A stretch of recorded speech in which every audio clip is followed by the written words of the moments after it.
Matuna naton diri ang isa ka makatilingal nga butang nga ginhimo sang Dios sa isa ka tawo nga iyang gin-reject 3 ka bisis.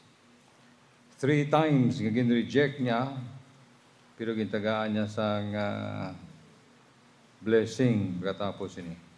Sa Matthew 15, bisa diri sa verse 21. Then Jesus went thence and departed into the coast of Tyre and Sidon. And behold, a woman of Canaan came out of the same coasts and cried unto him, saying, Have mercy, O Lord, have mercy on me, O Lord, thou son of David. My daughter is grievously vexed with the devil. But he answered her not a word. That's one. And his disciples came and besought him, saying, Send her away, for she crieth after us. But he answered and said, I am not sent, but unto the lost sheep of the house of Israel. That's rejection number 2. Then came she and worshipped him, saying, Lord, help me.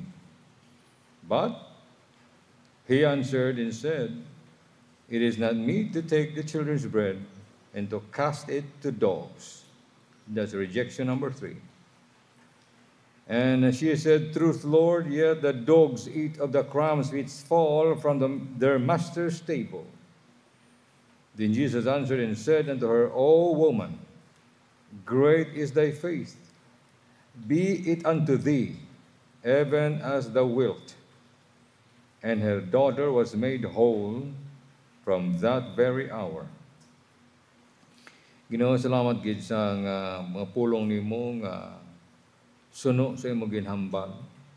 Ang bugol nga sulatan ni hatag nimo Ginoo kay mapasalanon ini profitable for doctrine, for reproof, for correction, for instruction in righteousness, that the man of God may be perfect, thoroughly furnished unto all good works. Ginoo, salamat gid.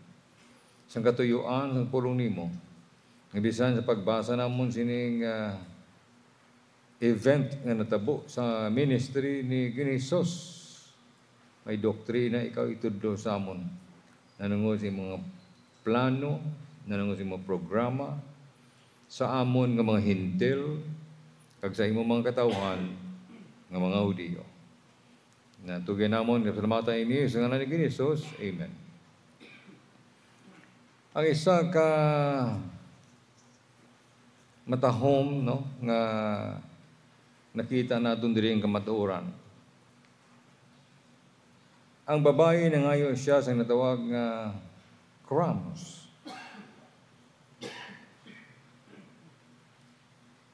Sila niya diri siya, Truth, Lord, yet the dogs eat of the crumbs which fell from their master's table. Matuod na Ginoo. Pero sila niya, bisan isa lang, no? Kausik, a crumb, isa ka pud ng tinapay, basta sa kamot sang Ginoo maghalina, that is enough. Is more than enough actually. Ang isa ka usik ng tinapay, ipakaon niya sa tao, is more than enough. Remember, pagsunod sila, ginpakaon niya diri ang linibong mga tao. Pagkatapos ang milagro ang ginimo niya, mismo dira sa context ng chapter 15. So sa aton kabuhi, isa sa aton, we need one or more major needs in life.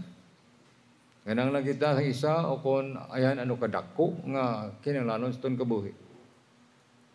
Right now, no? Sa kadako nga kinahanglanon nga amount sa, sa kaya nung Dudoy, ang pagwa asawa niya. There's a major need.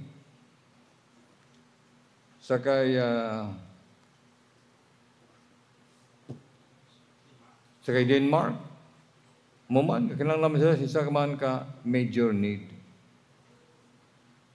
Mga problema sa aton panimalay, mga financial difficulty, mga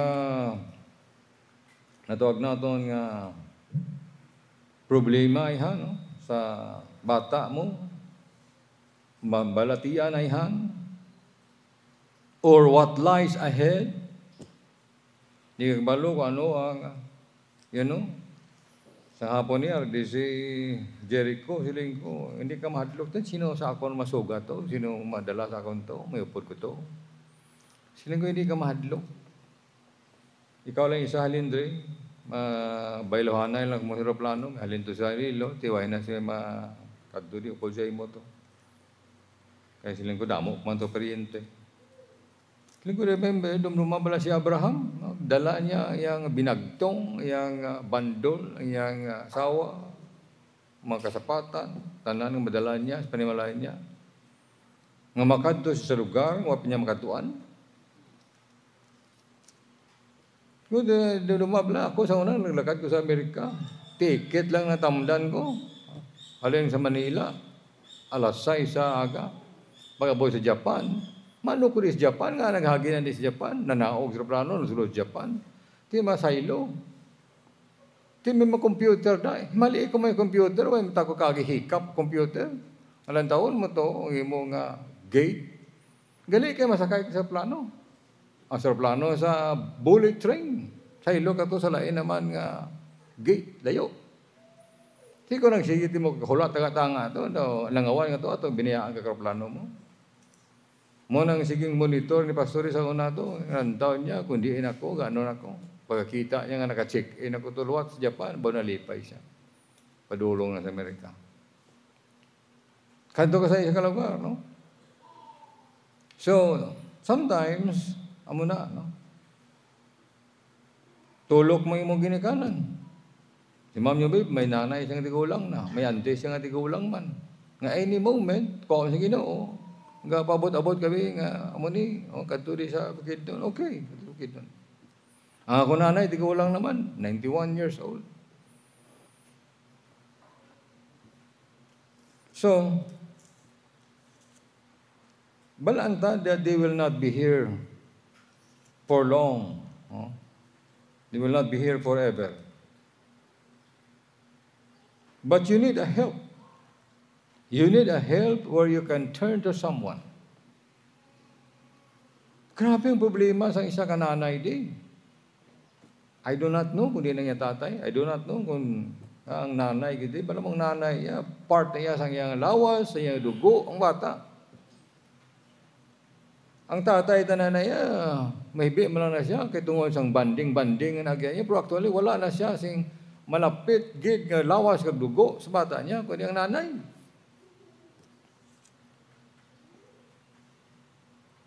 Ang nanay ko, tigulang na. Ang magulang ko, maskiton. To, sinasimba lang di. May nag-birthday sa iya, 5,000. Ganahambal ko gidi, no? Siya, hatag ko na si imo para dogang si imong pabulong. Hatag yaman. Muna walangga niya, yung bata. Kami, ng mga manghod, nag-kumod, nga sobrang pagpalangga, para sa amon. But, amo na, no, ang nanay. Amo ning nanay niya ini. Kita na ito sa Matthew 15. Imagine, ang bata niyang babae, demon-possessed. She was possessed, grievously vexed with the devil. Meaning, natublag siya, ginasakit siya, adlaw-adlaw, oras ng tanan, sang jablo. Yawa. Ay, galin sa iya. Tiyan na sang nanay. May pagkaisa kung kuyapon. Ubras na sa mato, ang bata to, ginalanta nila na, kaya siya, ginaabot, kapalak-palak siya. Tinatabuan ito, nagpalak-palak siya dito sa ginkuyap man. Sa may talamnan, patay. Lumos. Ginatake, bala mo kung makuyap na sa brain na, gadikta. Tiniya, bilogid, no, nga kabugusan, sining bata niyang babae, vexed with a devil. A devil. Isa lang kayawa. Remember, sa unang panahon, si Jesus, sa Mark chapter 5, ayo siya. ano nga ito? Gadarin demoniac. How many? 2,000. Ka mga diablo, nga mga demonyo, nga mga gaistar lawas niya. Kung makaya gali, no? Makaya gali sa isa ka tao, bisan pa 2,000 ka mga yawa, misas lawas niya. Tiniya, ngipagwa ni Jesus, naglumpat, sulod sa 2,000 ka mga baboy. Meaning, isa lang ka na yawa, masulod sila sa baboy, lumpat na siya, mga susay. Tining babae, a devil. I'm sure na batian sining nanay niya kung ano ang ginhimo ni Jesus. So ining babae, sirado gini. Waay gi siya sing paglaom nga mag-ayong bata niya. Pero sa una niya, bisan gamay lang nga usik. I just need a little crumb. Gamay lang. Because to her, a little crumb is better than nothing. Mas maayo ni bisan gamay lang sang sawa gid. Because a crumb in God's hands is more than enough. Nga ma-multiply sang Dios. Ang petition sa mong babae, the reason she came, kaya ang concern niya, mismo, nakita niyo sa iya nga bata, nga vexed with the devil. I realize nga ang kalabanan gina-vex ang yawa, babae. You know that? Kaya mahapos ang babae, dayaan. Si Eve. See? Umpisa sa Eve. All along, makita natin almost always babae.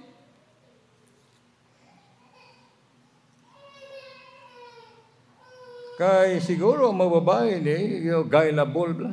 Dali madayaan, dali matintar. But anyway, ang concern niya sa iyang babae, sa iyang anak ng babae, siyempre, kay demon possessed siya, violente siya. Pero may siya pangakig, kag malain na nahimo niya. Base, siguro ginabatuan niya pa sa nanay niya. So sila niya, she cried. Verse 2, ini nga babae, nagpalapit siya dito, kay nagkadto man to si Ginisos sa coast, sigad sang baybay, sang probinsya, sang lugar, sang Tyre, kag Sidon. Di mababay dito, manin nabatian niya, maya tutong Ginoo, guro nagaya, girinahod mga tao to, ay, muni sang Mesiya sa Israel. Ay, tanilabot sa iya, bro, tistingan ta lang, bisan gamay lang nga kaluoy niya. So nagwa siya dito, what she cried out. Naghibi siya. Nga nagasinggit, nga naghibi. Kita mo na ang tao, nga pangayo tabang. Nga nagahibi, nga nagasinggit.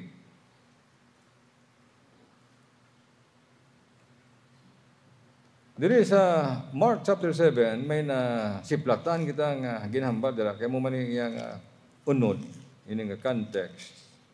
May nakita ko bidawa sa verse 25.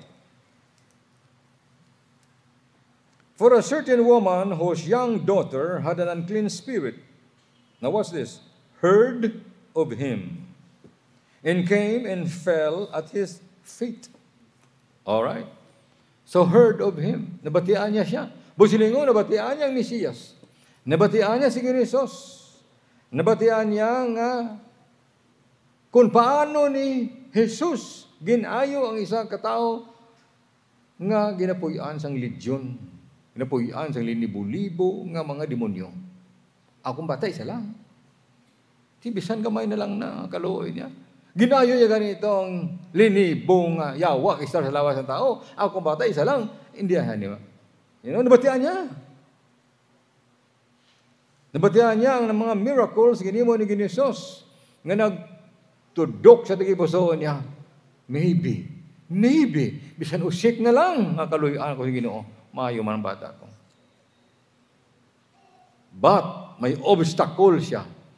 Dako ang hindrance. Siya gusto. Gusto niya, gahibi siya. Pero may obstacle, may hindrance.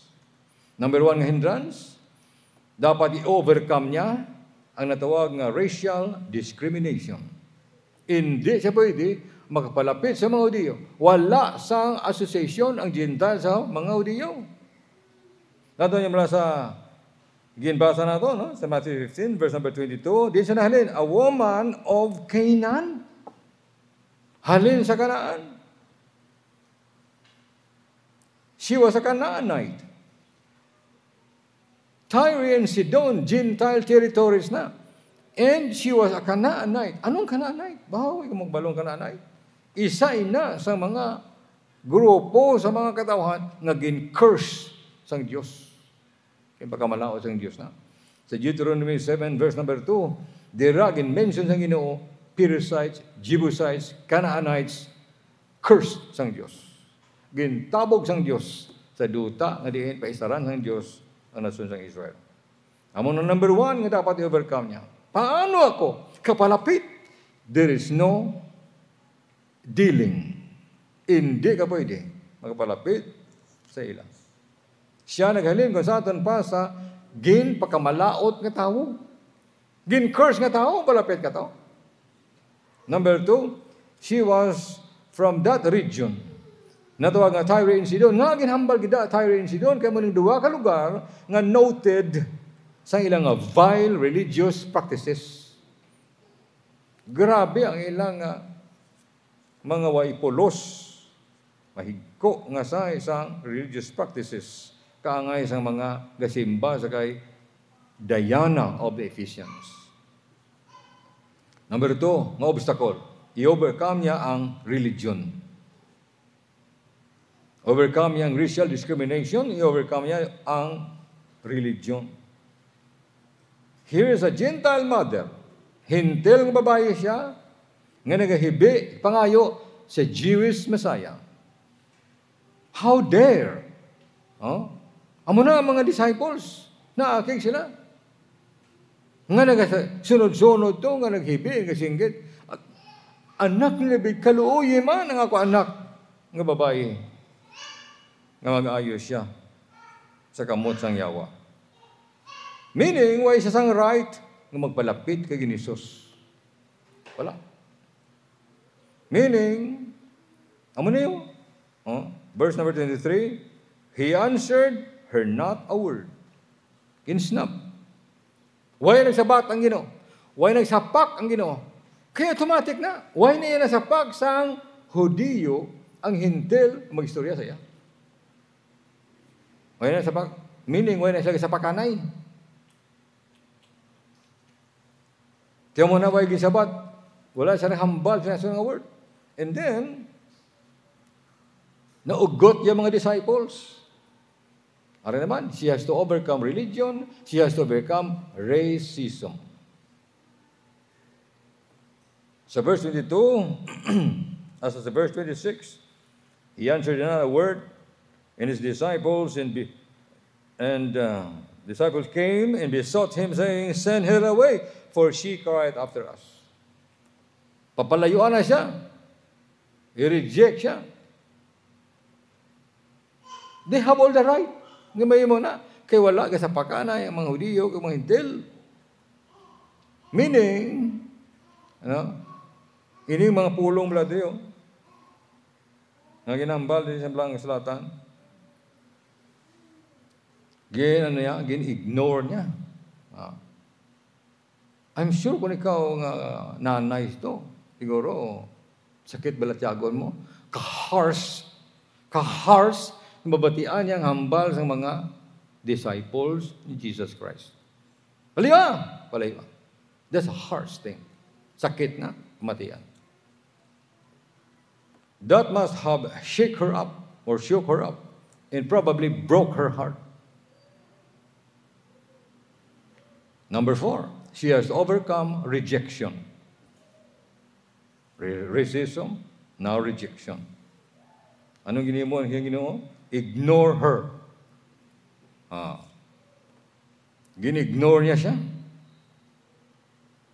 Kagang inambal din ni Ginisus sila niya, sa ginignore siya, sa verse number 24, I am not sent, but unto the lost sheep of the house of Israel. Amo na kami di Tyre and Sidon, pangita sa mga Hudiyo. Huwag kaya labot. Oh, amo na hambal sa Ginoo. Meaning, ginignore niya siya.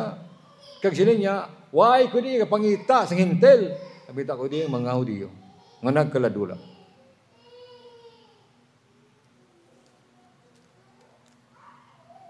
Lordship of the house of Israel. But then again, sa verse number 25, came she and worship him, saying, Lord, help me. Dua ka bisis na ngayon sa sina. Sa verse 22, O Lord, help me. Again, he said, Lord, help me.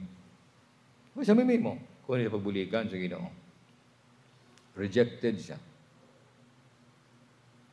Kita tanan mo mana. We don't deserve the children's bread. Why ta? Why kita? Outside of the Commonwealth of Israel, we are without God, without hope in this world. Why kita? Hindi ta pwede tagaan sang Diyos bisan osik sang pagkaon niya. Ngayon napakaon niya sa Israel. Pero nung natabo, hindi lang kaya ang mga disciples nag-reject sa babae, Jesus Christ Himself nag-reject sa babae. Mismo siya. Number sa verse 26, sila niya, hindi takos. Ihatag ang tinapay sa mga anak, kag ihaboy sa mga ido. You see? Ido ka. Ang ido, mahigko nga sapat.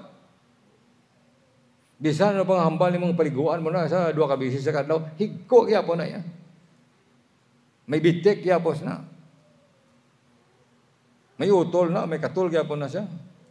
Ang ido ay mahigko na. That's why nga, si Paul naghambal sa mga tao sa niya, sa mga Gentiles, beware of dogs. Andam kamo sa mga ido. He talks about sa mga Gentile dogs. Tido kita sa mga San Diyos. Arikison, pagkikuro kita ang kasi ito. Sobra pa to sa ido, ni dyan to sa kilid ng, sa tangking tubig. Why nang kanuloy si ido na, lampusan ko ng haboy sa pispan ni tatay. Kalain sura niya, gamuta-muta, arikison, maniwang, siripaon, amo na itsura ta sa tabangan sa Diyos. Amo na, ikaw nga babae ka. Takos bala ni, grabe na nga pagkaon. Hatag ko lang si Ido. Wala, kita siyang kahilabdanan. That's why i-overcome siya ng babae. Because Jesus Christ Himself rejected that woman. Pero grabe, ang iyang persistent. Grabe, ang pagpadaya ang yapon. Pagkita niya, pagtuon niya. Nabatian niya lang na, ha? Nabatian niya lang na si Ginisos, gapang-ayo sa tanan ng mga masakiton. In fact, ipapatudan ni Ginisos na, dason dira, ang natabo dira, nag-ayo ang Ginoo sa mga tanan ng malbilitan noon, gindala sa tila niya. In fact, the Bible says, cast under His feet. Ginpang halid sa mga tao ito, ang tanan ng klase sa masakiton sa tila ni Ginisos. Pagkatapos, ginayo ni Ginisos, nakita niya. But of course, after siya na. Now, busilingon, she has to overcome reality. Ang matuod, batunon niya gid. Nga, ang masakit nga ginhambal sa iya. Number one, nga ang bata niya is now possessed with the devil and she belongs to a race that is doomed. Gin pakamalaot sang Dios nga rasa. Gisugo sang Dios na, nga papason sila tanan mo. Papason niya na. So kita man, wala kita sa paglaom. Kita man are doomed people. Meaning, hurokman kita ng mga katauhan. Patay kita sa tabangan ng Diyos.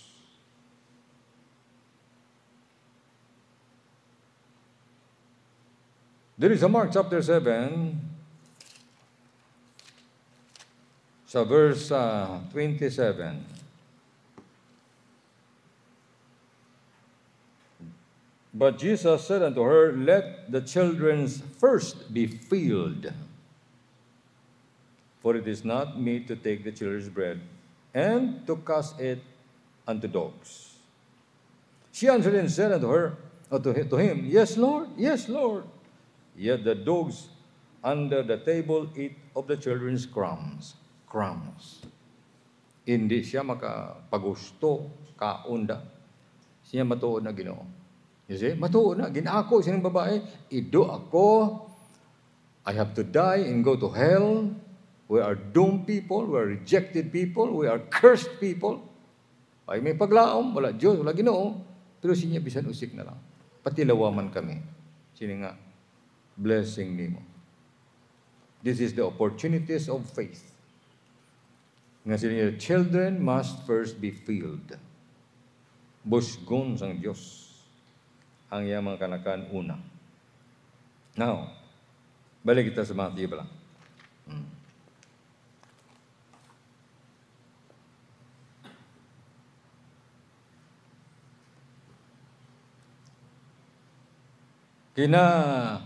Ginahambal sa kasulatan diri. Pagkatapos nga ginayo ni Ginisos, mo ning mo niya.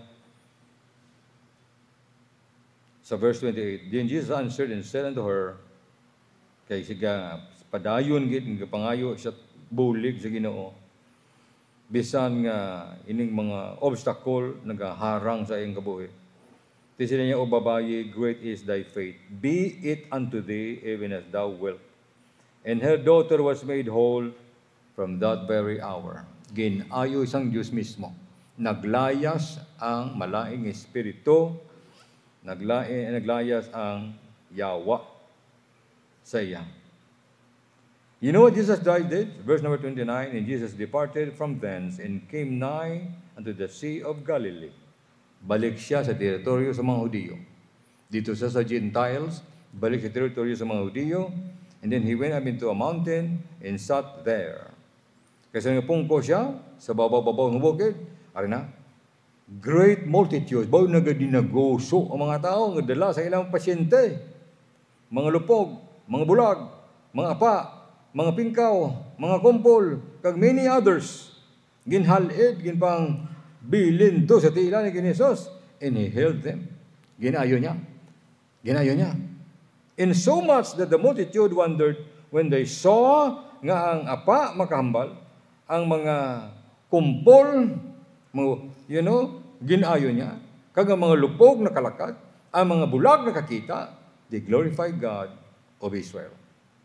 Then sa verse number 32, then Jesus called his disciples and said unto him, I have compassion on the multitude, because they continued with me now 3 days. 3 days. Doctrinally speaking, 3 days. Diri sining panahon ara sa Gentile territory, 2 days. Meaning, 1 day. So, 1,000 years, 2,000 years, panahon sang Gentiles, 1,000 years before sina, 490 years, pagbalik nila halin sa Babylon, asa di sa cross ni Kristo, namatay siya, that's 490 years. Halin naman dito sa pagdala sa ila sa captivity, balik dito sa naghalin sila sa Egypt, that's 490 years. More or less, Zipumda, you can get 1,000 years, which is equivalent to 1 day. 2 days. Sa Gentile territories, hindi ginsundan sang pag-ayo niya. Sang tanan nga mga maskiton, samtang nagawali siya. Kay matuod, after sang 3 days, time sang unang panahon, kag time sang Gentiles, mabulos ang pag-ayo sang Dios sang tanan nga masakiton, siya ginharian. Way na sang bulag, way na sang mga lupog, way na sa mga deformities sang tao, siya ginharian. Hindi lamang ina, pakauno niya. Ginpakaon niya da, sugpo niya. Ginpakaon niya great multitude, dua lang ka isda. He took 7 loaves and fishes and gave thanks. Lain naman niya, 7 and a little fishes. Ginpakaon niya diri ang multitude. Meaning sa iya ginharian, mapakaon niya na, tanan mabusog. Makita nato na, after 3 days, ang Diyos i-restore niyang nasyon sa Israel. Isa lang ka versikulo sa daan katipan. Sa Hosea chapter 6. Daniel and then Hosea. chapter 6, verse 1. Come, let us return unto the Lord, for he hath torn, and he will heal us. He hath smitten, and he will bind us up. Now verse 2. After 2 days will he revive us. In the third day he will raise us up, and we shall live in his sight. Tagna ini ni Hosea na nangod sa himuon sang Dios. Sila niya amuning panahon niya magbalik na ta sa Ginoo. Niya ginkusnit kita, gingamo kita, gin sakit kita. Tribulation period na. Ti sila niya after sila niya sang 2 kadlaw. After 2 days. May man malamo ini sa unang panghambal sa mga inagyan nila sa panahon ni Hosea. Tungod kay nagpalayo sila, nagrebuilde sila, nagsimba sila sa mga Diyos, kag nagtalikod sa Dios. Napabayaan sila sa Ginoo nga sakiton. Pero sila nila after 2 days. Pagkatapos 2 kadlaw, i-revive kita sang Dios. Meaning after sang millennium, after sang millennia, sang linibo katuig, kasi diin ang mga Gentile, because 1 day is 1,000 years, 1,000 years is as 1 day with the Lord. Tip after sang 2,000 years, ika-third day, muna na ang millennium, maayo sila. By God is going to raise them up. Patindugon, ayuhon sila sa Diyos, kung magkabuhi sila sa nawong sang Diyos. Pero nga programa sa Ginoo after 2 days.